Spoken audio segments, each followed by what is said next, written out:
ಮಿತ್ರರೇ, ನಾವಿವತ್ತು ಜಾತಕದಲ್ಲಿ ಉಚ್ಚ ಗ್ರಹಗಳು ಇದ್ದಾಗ ಹೇಗೆ ನಮ್ಮ ಒಂದು ನಡವಳಿಕೆ ಇರಬೇಕು ಅನ್ನುವಂಥದ್ದು ಮತ್ತು ಜಾತಕದಲ್ಲಿ ನೀಚ ಗ್ರಹಗಳು ಯಾಕೆ ಫಾರ್ಮ್ ಆಗ್ತವೆ ಅನ್ನುವಂಥದ್ದು ಕೂಡ ನೋಡೋಣ. ಮಿತ್ರರೇ, ಉಚ್ಚ ಮತ್ತು ನೀಚ ಅಂದ್ರೆ ಎಕ್ಸಾಲ್ಟೇಷನ್ ಅಥವಾ ಡೆಬಿಲಿಟೇಷನ್ ಇವೆರಡೂ ಜಾತಕದ ಗ್ರಹಗಳ ಒಂದು ಸ್ಥಿತಿಗತಿಗಳು ಅಷ್ಟೇನೆ. ಈಗ ನಾವು ಜಾತಕದಲ್ಲಿ ನೀಚ ಗ್ರಹಗಳು ಏನಕ್ಕೆ ನಮ್ಗೆ ಈ ಜನ್ಮಕ್ಕೆ ಸಿಕ್ಕಿದವೆ ಅಂತ ನೋಡೋಣ. ಮಿತ್ರರೇ, ಯಾವುದೇ ಒಂದು ಗ್ರಹದ ಸಿಗ್ನಿಫಿಕೇಶನ್ ಅನ್ನು ನಾವು ಓವರ್ ಯೂಸ್ ಮಾಡ್ತು ಅಂತ ಹೇಳಿದ್ರೆ ಮುಂದಿನ ಜನ್ಮಕ್ಕೆ ಆ ಒಂದು ಗ್ರಹದ ಸಿಗ್ನಿಫಿಕೇಶನ್ ನೀಚತ್ವದಲ್ಲಿ ಇರುತ್ತೆ. ಉದಾಹರಣೆಗೆ ಹೇಳ್ಬೇಕಂತ ಹೇಳಿದ್ರೆ ನಿಮ್ಗೆ ಈ ಜನ್ಮದಲ್ಲಿ ಶನಿ ನೀಚ ಸ್ಥಾನದಲ್ಲಿದ್ದಾನೆ ಅಂತ ಅನ್ಕೊಳ್ಳಿ. ಇದರ ಅರ್ಥ ಏನು? ಶನಿ ಕರ್ಮದ ಒಂದು ರೆಪ್ರೆಸೆಂಟೇಷನ್ ಮಾಡ್ತಾನೆ. ಸೊ ಇದರ ಅರ್ಥ ನೀವು ತೀರಾ ಬರೀ ಕೆಲ್ಸ ಕೆಲ್ಸ ಕೆಲ್ಸ ಅಂತ ಇಂದಿನ ಜನ್ಮದಲ್ಲಿ ಸ್ಪೆಂಡ್ ಮಾಡೋದ್ರಿಂದ ಈ ಜನ್ಮದಲ್ಲಿ ನೀವು ನಿಮ್ಮ ಕೆರಿಯರ್ ಅನ್ನ ಲೋ ಲೆವೆಲ್ ಸ್ಟೇಟಸ್ ಇಂದ ಸ್ಟಾರ್ಟ್ ಮಾಡಬೇಕಾಗುತ್ತೆ. ಇದೇ ನೀಚ ಶನಿಯ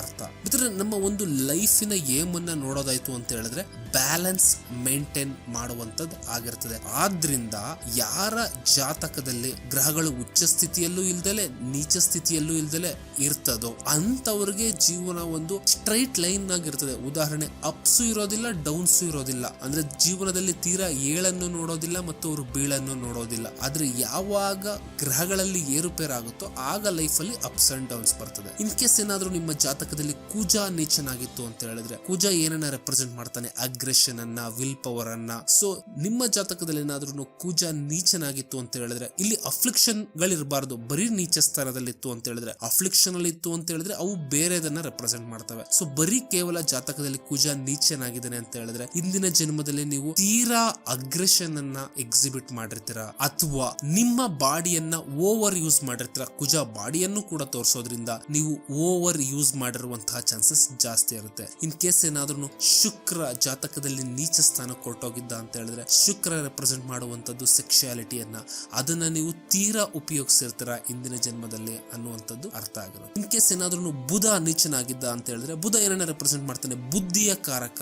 ಆತ ಬುದ್ಧಿಯನ್ನ ರೆಪ್ರೆಸೆಂಟ್ ಮಾಡೋದ್ರಿಂದ ಇಂದಿನ ಜನ್ಮದಲ್ಲಿ ನೀವು ತೀರಾ ಬುದ್ಧಿಯನ್ನ ಉಪಯೋಗಿಸಿರ್ತೀರಾ. ಎಲ್ಲಿ ಎಮೋಷನ್ ಅನ್ನ ಉಪಯೋಗಿಸ್ಬೇಕಲ್ಲಿ ನೀವು ಎಮೋಷನ್ ಅನ್ನ ಉಪಯೋಗಿಸಿಲ್ಲ, ಅದರ ಹೊರತಾಗಿ ಬುದ್ಧಿಯನ್ನ ಉಪಯೋಗಿಸಿರೋದ್ರಿಂದ ಬುಧ ಈ ಜನ್ಮಕ್ಕೆ ನಿಮ್ಗೆ ನೀಚನಾಗಿ ಸಿಕ್ಕಿರ್ತಾನೆ. ಇಲ್ಲಿ ಬರೀ ನಾನು ಆಗ್ಲೇ ಹೇಳಿದಾಗೆ ನೀಚತ್ವದ ಬಗ್ಗೆ ಮಾತಾಡ್ತಾ ಇದ್ದೀನಿ, ಅಫ್ಲಿಕ್ಷನ್ ಬಗ್ಗೆ ಮಾತಾಡ್ತಿಲ್ಲ. ಯಾಕೆ ಅಂತ ಹೇಳಿದ್ರೆ ಅಫ್ಲಿಕ್ಷನ್ ಇತ್ತು ಅಂತ ಹೇಳಿದ್ರೆ ಒಂದು ಗ್ರಹಕ್ಕೆ ನೀವು ಯಾರಿಗೂ ನೋವನ್ನ ಕೊಟ್ಟಿರ್ತೀರಾ ಅಂತ ಅರ್ಥ. ಆದ್ರೆ ಬರೀ ನೀಚತ್ವ ಇತ್ತು ಅಂತ ಹೇಳಿದ್ರೆ ಯೂಶಲಿ ನೀವು ಯಾರಿಗೂ ನೋಯಿಸ್ತಲೇ ಅದನ್ನ ಓವರ್ ಯೂಸ್ ಮಾಡಿದಿರ ಅನ್ನುವಂಥದ್ದು ಅರ್ಥ ಆಗಿರುತ್ತೆ. ಮಿತ್ರರೇ, ಇನ್ ಕೇಸ್ ಏನಾದ್ರೂ ಈ ಒಂದು ಜನ್ಮದಲ್ಲಿ ನಿಮ್ಮ ಜಾತಕದಲ್ಲಿ ಏನಾದ್ರೂ ಉಚ್ಚ ಗ್ರಹಗಳಿತ್ತು ಅಂತ ಹೇಳಿದ್ರೆ ಈ ಪೊಸಿಷನ್ ಮೇಲೆ ನೀವು ತುಂಬಾ ಕಾನ್ಸಂಟ್ರೇಟ್ ಮಾಡಬೇಕಾಗುತ್ತೆ. ಯಾಕೆ ಅಂತ ಹೇಳಿದ್ರೆ ಜಾತಕದಲ್ಲಿ ಉಚ್ಚ ಗ್ರಹಗಳು ನಿಮಗೆ ಎಲ್ಲಾ ರೀತಿಯಾದಂತಹ ತಪ್ಪುಗಳನ್ನು ಮಾಡುವಂತಹ ಚಾನ್ಸಸ್ ಅನ್ನ ಕೊಡ್ತವೆ. ಮತ್ತು ಯಾವಾಗ ನಿಮ್ಮ ಜಾತಕದಲ್ಲಿ ಗ್ರಹ ಉಚ್ಚ ಸ್ಥಾನದಲ್ಲಿರುತ್ತೋ ಆಗ ಆ ಗ್ರಹ ನಿಮ್ಗೆ ಆ ಗ್ರಹದ ಸಿಗ್ನಿಫಿಕೇಶನ್ ಗಳನ್ನ ತುಂಬಾ ಜಾಸ್ತಿ ಕೊಡೋದ್ರಿಂದ